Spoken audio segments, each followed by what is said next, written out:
Hello, my Juicy co-creators. Lilu here on the Juicy Living Tour, and today with Dr. Joe. Oh my goodness. Happy to be with you. I am very, very happy to be with you. We're actually right outside of Olympia in Washington, south of Seattle, north of Portland, all the way northwest of the United States. And it's going to be, this is a very exciting conversation because really science is a bridge to many things. And here we're going to go, you're interested about neuroscience and the brain and the memory and the cells, and you were featured in the What the Bleep Do We Know?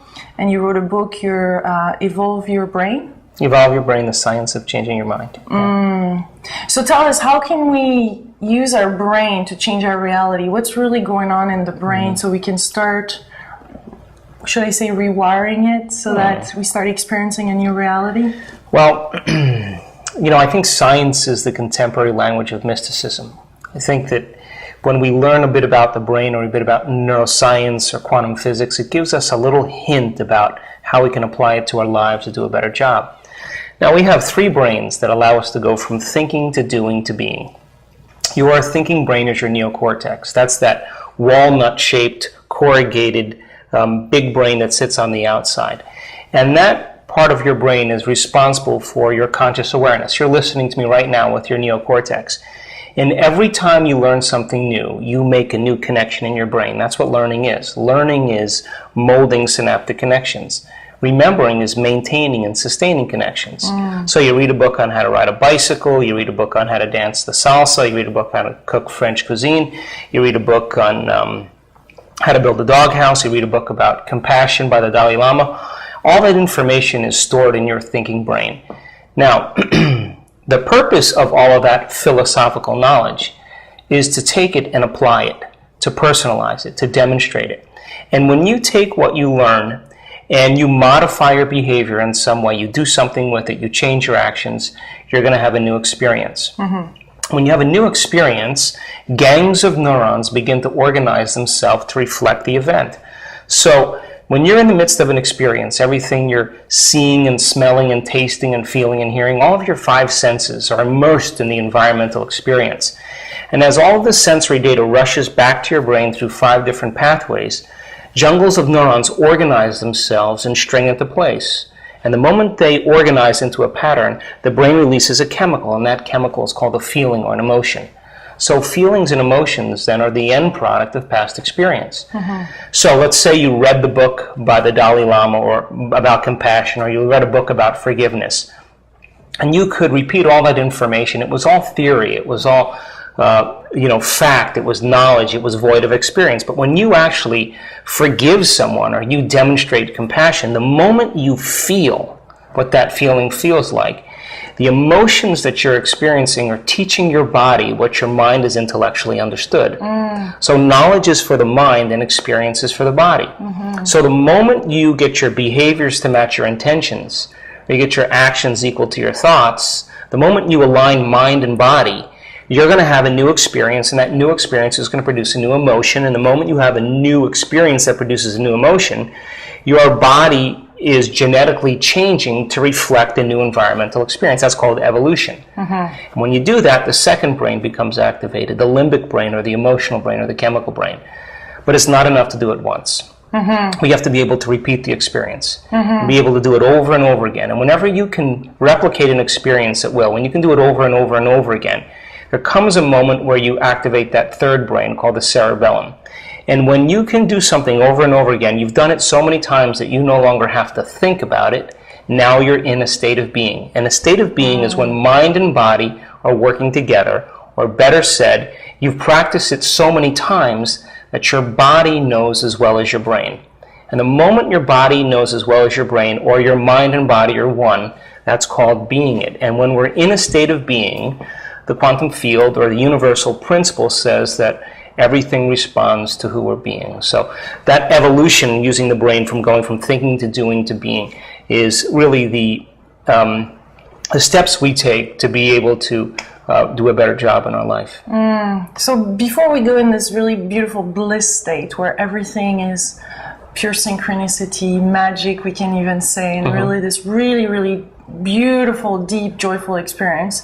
There's those challenges. There's those patterns that have been there for many, many, many years. How do we break through that? How do we even start to forgive somebody, for example, that has been there, and we have a lot of resentment and anger? Sure. And the paths are going like this. Well, let's talk about that, because that's really the basis of why it's so hard to change.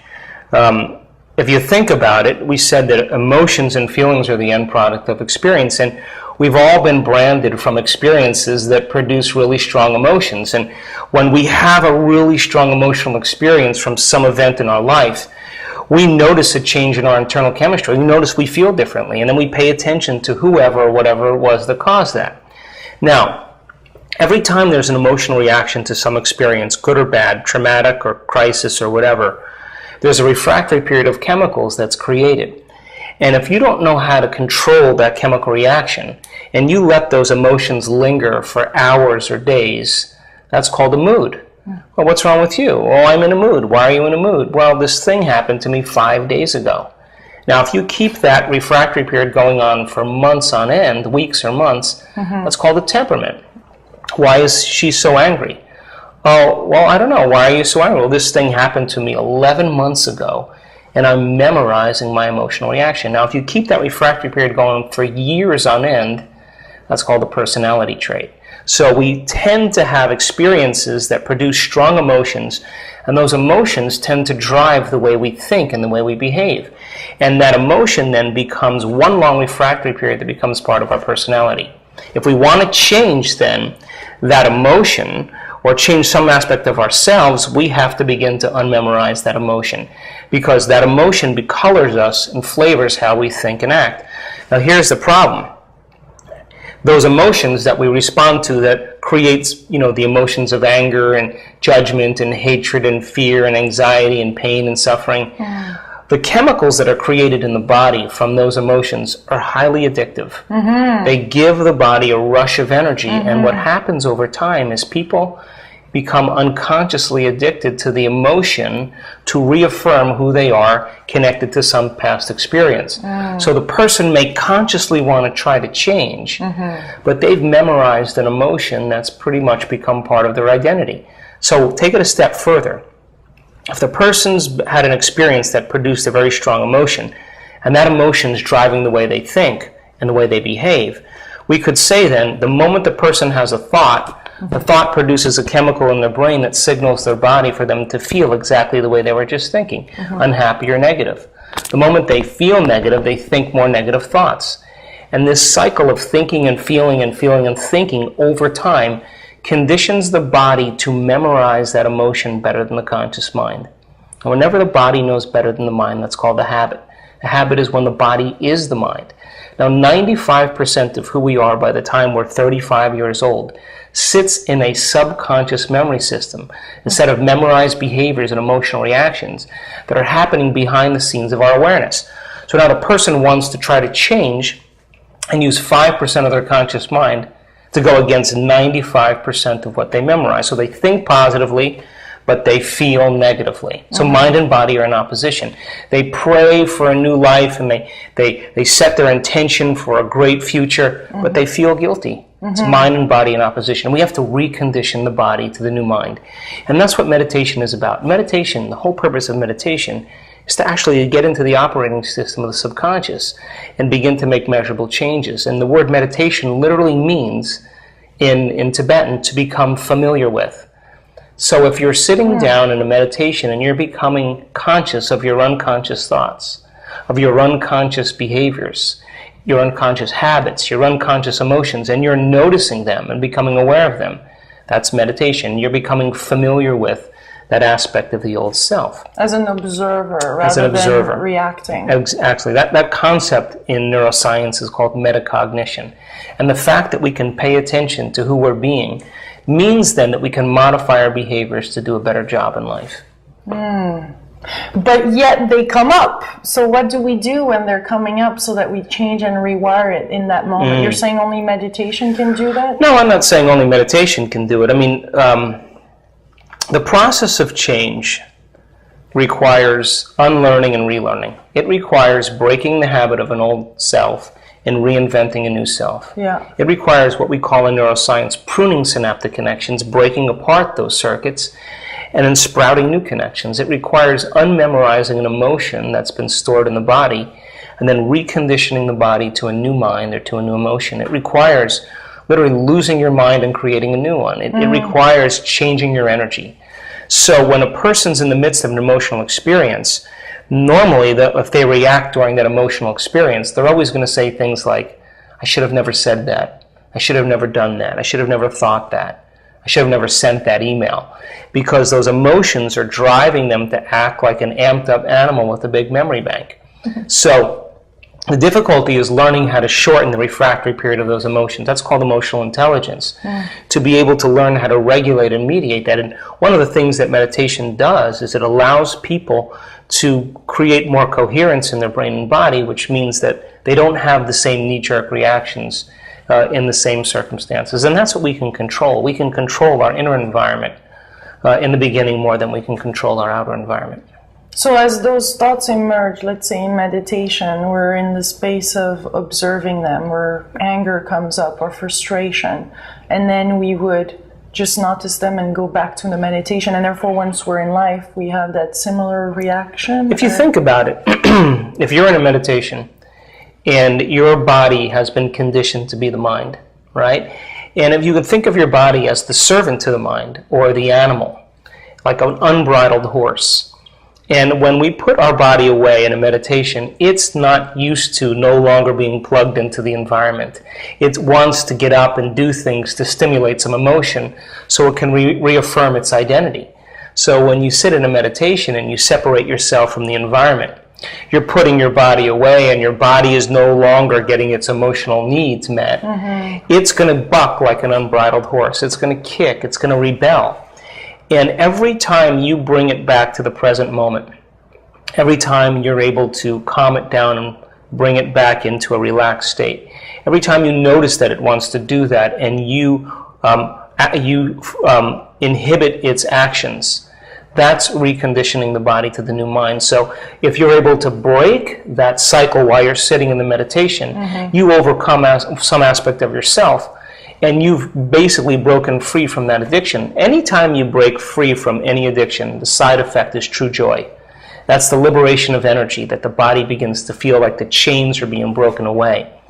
When that happens, then, if you're overcoming some aspect of yourself and the emotion is no longer in you because you've overcome it, then you can walk into your life and no longer respond to the same conditions in the same way. And so the purpose of meditation, then, is not only to become familiar with the old self and its thoughts, behaviors, and emotions, but to become familiar with the new self. So if you began to ask yourself in your meditation, what is the greatest ideal of myself that I can be today? How would a great person think? How would they act? How would they feel? And if you said, I'm not going to get up until I am this person, you would have to overcome some aspect of yourself in order to do that. Now, as you begin to contemplate who you would like to be, as you begin to think about who you would like to be in your life, who you'd like to be when you open your eyes, how you would like to live your life, the moment you begin to think differently than you normally think, you're forcing your brain to fire in new sequences, in new patterns, and new combinations. And whenever you make the brain work differently, you're changing your mind. Mind is the brain in action. Mind is the brain at work. So as you begin to make your brain fire in new ways, nerve cells that fire together wire together. So in time, you begin to install the hardware of the new self ahead of the actual experience before you walk out into your life. You're warming up your brain into a new level of mind, so you begin the process of using those circuits in the rest of your day. Now, the privilege of being a human being is that we can make thoughts more real than anything else. That's the privilege, and we do it all the time. Now, the moment you're in a meditation and you are dreaming or you're rehearsing a new way of being, if you're truly focused and you're truly paying attention, there'll come a moment when your forebrain becomes so activated, becomes so awake, that the thought that you're thinking about will literally become the experience. And as you put all your attention on that thought, and the thought becomes the experience, the end product of the experience is called an emotion. You hadn't have to do anything, but your brain does not know the difference between the actual event that produces the experience and the thought that you have in your brain. To the body, which is the unconscious mind, it doesn't know the difference. So the body gets the emotional signal ahead of the actual environment, and the body begins to change. And if you could reproduce that same emotional state every single day, you would begin to condition your body to a new mind so that your body is no longer living in the emotions of the past, but now aligned to some future destiny. And when you can get your mind and body working together, now you're in a state of being. So then if you can become familiar with this new state of being every day, then you're no longer living a reality that's connected to the same personality any longer. You are now headed to a new destiny. Do you also look at the impact of people being authentic and vulnerable and really opening up and actually when we really start to really get real with ourselves too, does that have an impact? Absolutely. Now here's the thing that I've learned about human nature over the last 12 years. I think that most people wait for crisis or trauma or loss or disease or diagnosis to get about the business of change. They wait till the ego has been knocked to its knees, to its lowest denominator, where they finally say, I can't go on living this life the same way. And they begin to inspect their own way of thinking. They begin to pay attention to their own behaviors and ask, is this really loving to me? Is this really serving me? Is this really healthy for me?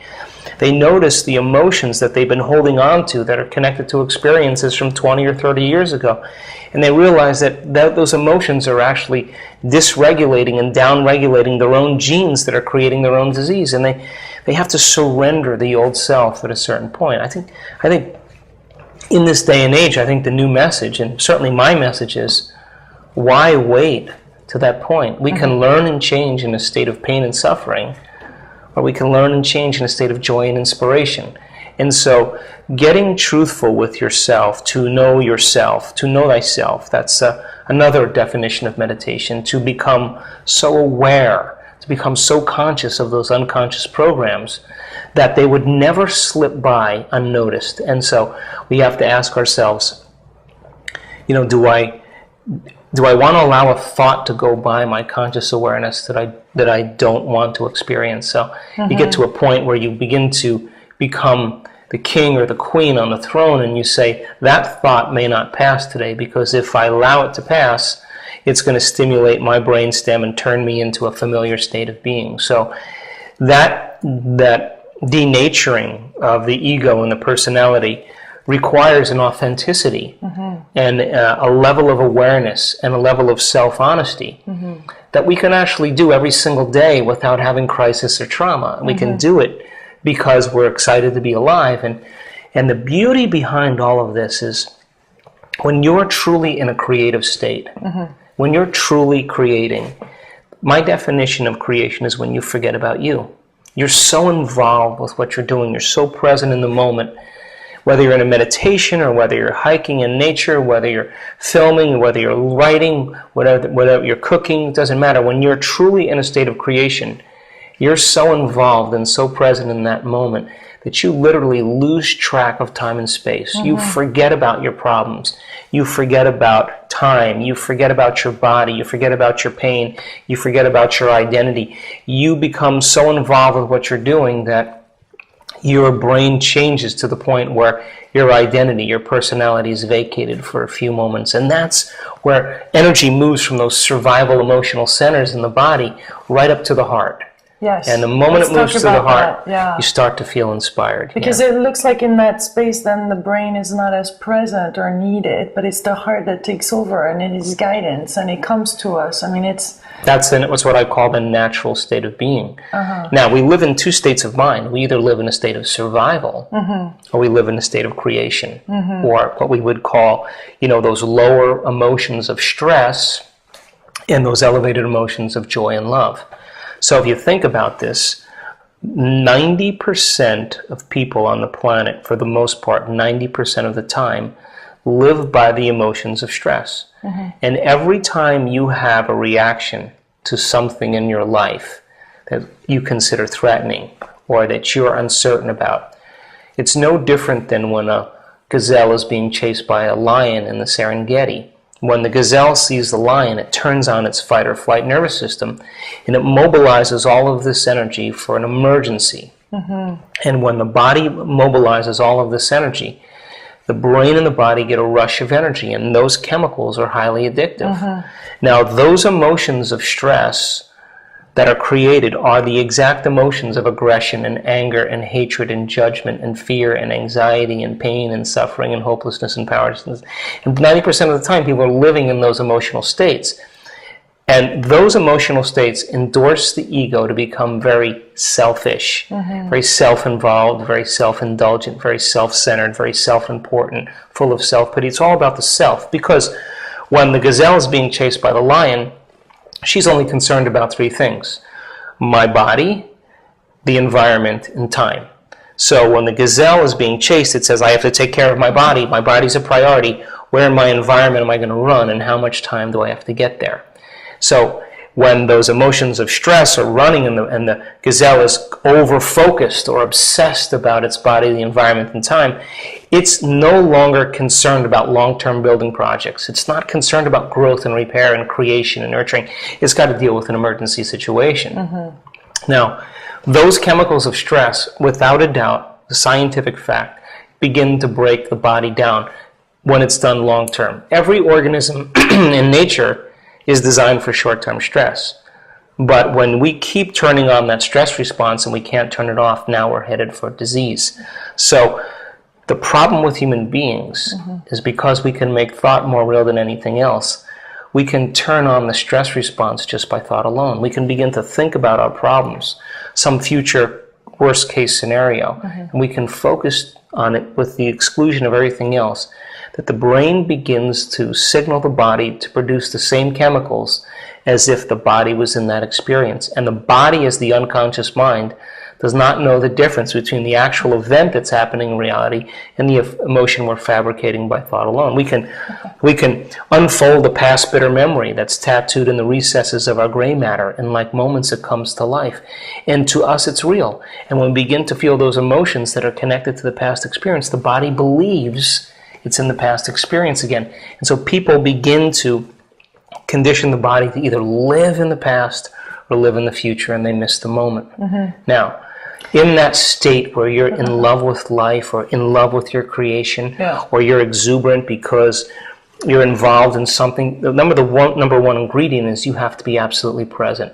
And when you're present and you're guided by none of those survival emotions, all of those hormonal centers that are running in the lower part of the body, the adrenal glands and all those centers, there's no energy there anymore.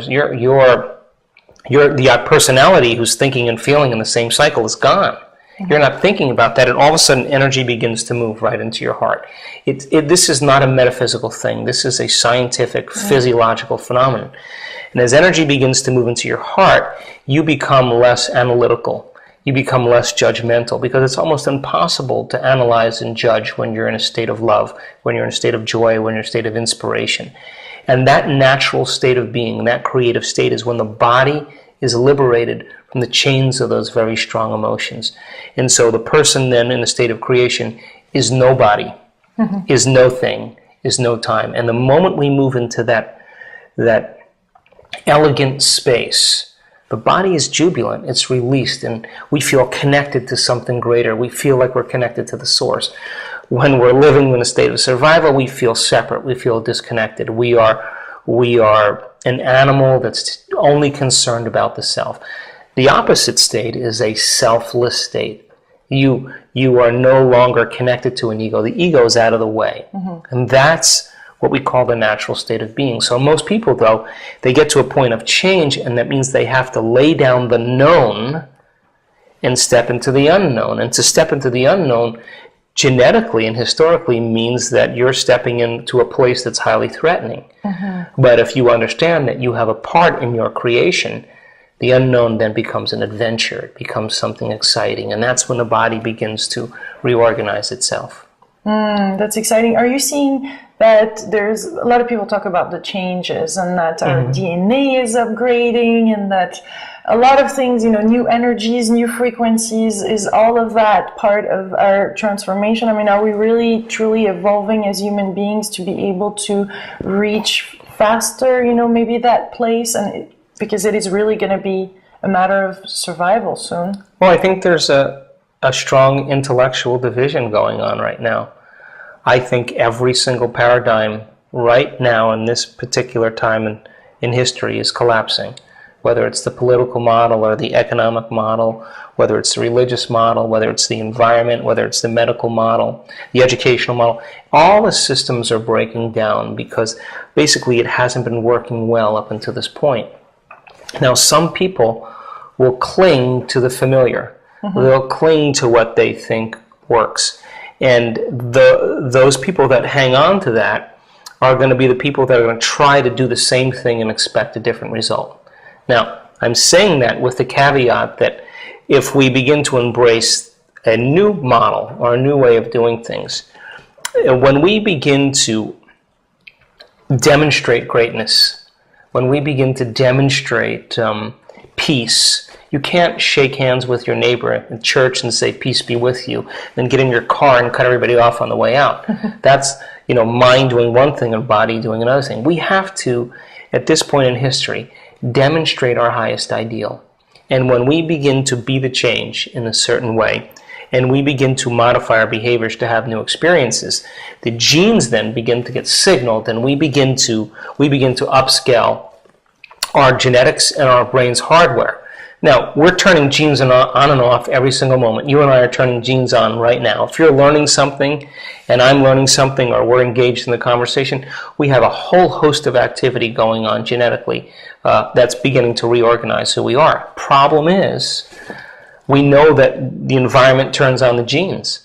But for someone who's living in the same reality over and over again and doing the same things and thinking the same thoughts and embracing the same emotions, then there's no genetics that are actually going to be changed. So your personality creates your personal reality. It's that simple.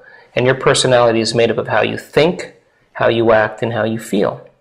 So if you want to create a new personal reality, you're going to have to change one of those three things. And when you do, your brain and body have to change to walk into a new reality. It has to have some change to prepare it ahead of the actual experience. And that's when we begin to look at changing the brain and body by meditation before the environment changes. So then when we change something inside of us, in the way we think and feel, and it produces some effect outside of us, now we'll pay attention to what we did inside of us and we'll do it again. The old model is wait for the environment to signal the gene or change our internal chemistry.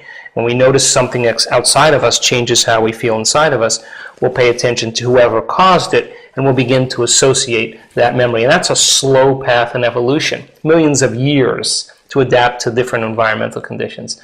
Because of the size of the human brain and the forebrain, and because we can make thought more real than anything else, we can begin to fabricate emotions of joy and love and inspiration and gratitude to such a degree that the body, as the unconscious mind, is beginning to believe that future reality is already happening. And now we're signaling new genes in new ways, and the body is prepared for a whole new reality. As a matter of fact, the brain and body look like that reality also has already happened. Now we're on a whole new experience of life. But it seems with all the information that is being shared right now on through the internet, thanks to the internet too, and wonderful DVDs or teleclass that you're doing, that more and more people are exposed to this information and are expecting an amazing shift, are feeling the energy increases, the frequency being higher, and therefore we are experiencing incredible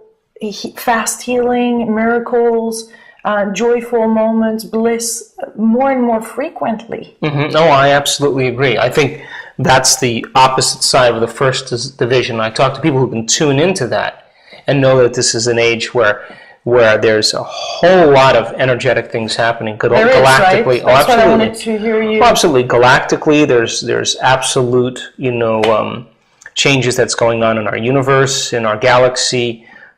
from the sun emitting its photonic emissions. There are alignments happening.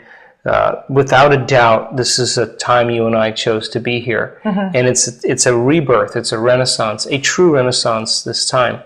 But all of that energy is going to endorse who you're being.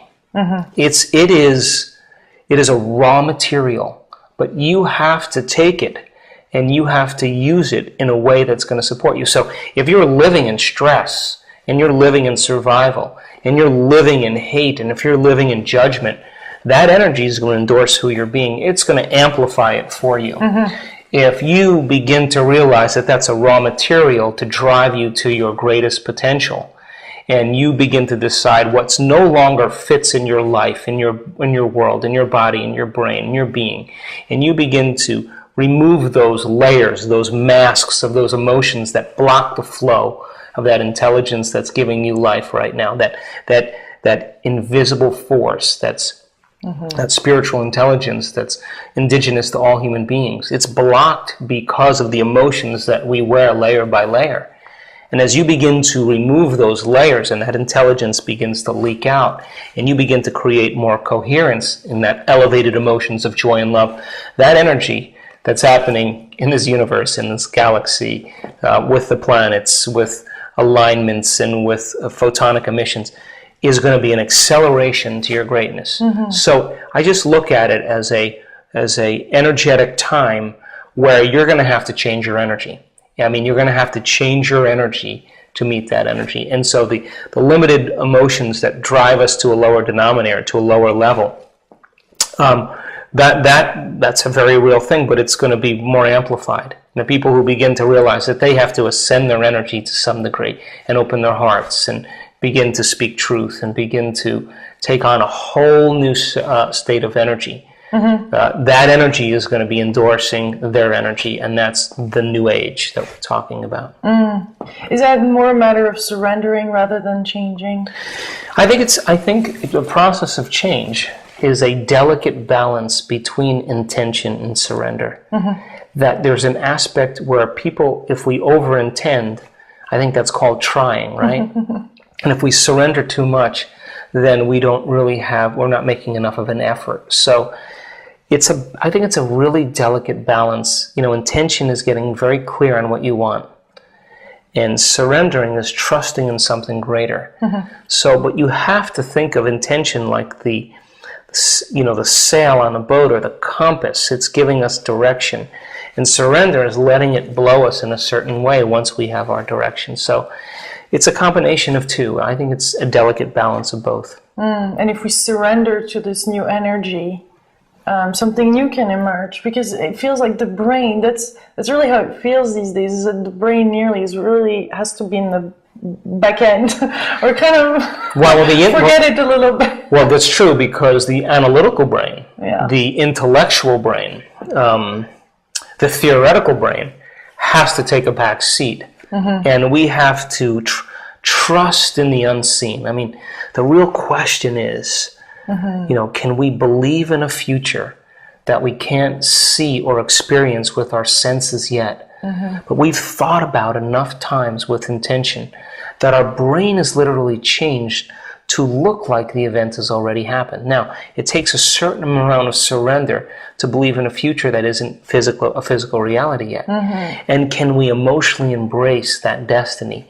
So much so that we condition the body to believe that future reality has already happened. When we can, our brain and body are no longer a record of the past, but now a map to the future. And to live by that law is to live by the quantum law. So when we can get our brain and body right, and we can surrender, and we can trust in the unseen, and we're not trying to control the outcome, because when you're living in the hormones of stress, you're trying to control the outcome. When you are in an elevated emotion and you are being your best potential, and that energy is no longer sitting down here, but it's sitting in your heart, and you feel expanded, you're trusting a destiny, and you feel connected, and you would never try to control the outcome.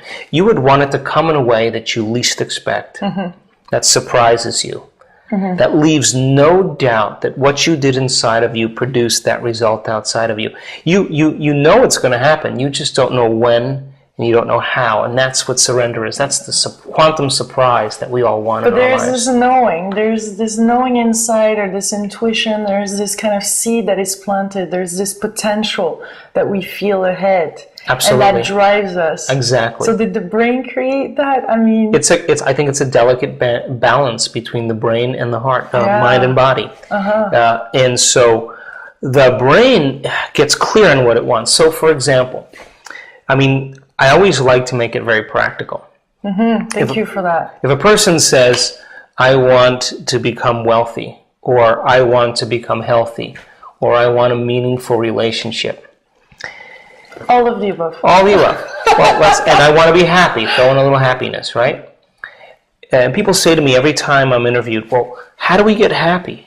And I always say the first step is to stop being unhappy, which means you got to become aware of those thoughts that make you unhappy. You got to become aware of those behaviors.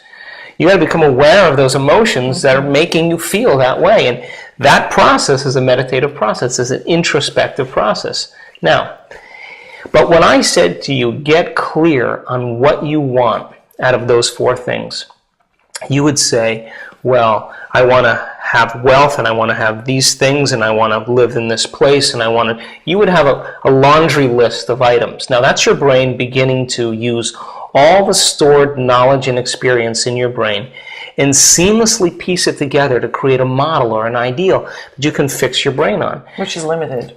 But it is a destiny that you're projecting towards, right? You still have to get clear of those things that you want. You would also have to say, in order for me to be healthy, I would want to feel vital, I want to feel alive, I want to have extra energy, I want to eat well, I want to exercise, I want to sleep 6 hours instead of 8 hours, I want to, you would list those things that you would want. Now that's the brain just getting clear on what it wants. That's intention. And if you said, well, I want to have such a feeling in my heart that it's so clear, it's so joyful that nothing outside of me could move me from it. That's the happiness I want. And if you said, in a relationship, I want a person who's so independent and doesn't need me or anything, and that we come together and we celebrate our accomplishments, and when we're moved off our center, we can communicate, and then we can really regroup, and then we can move as a team together, and we are moving with the same purpose, and that's called trust. And you develop this idea. Well, that is you taking the anchor out of the past and beginning to throw it into the future. It's important to use the brain to get clear on what we want. Now, that's all the brain needs to do. After that, once it gets clear on what it wants, then the next step is to begin to open our hearts and trust in that outcome without any evidence. Now, that surrendering process is not an easy process because it goes against our very genetics. Why would you give thanks for something that you haven't had yet? You usually wait to get it before you give thanks, right? But if you can allow yourself to get clear on what you want, and then you can open your heart and begin to feel how it would feel when you had all of those things. The moment you begin to open your heart and you begin to give thanks ahead of the actual experience, the moment you do that, your body is beginning to believe that that future event is happening to you now, because the body, as the unconscious mind, is getting the signal of gratitude, which means the event has already happened.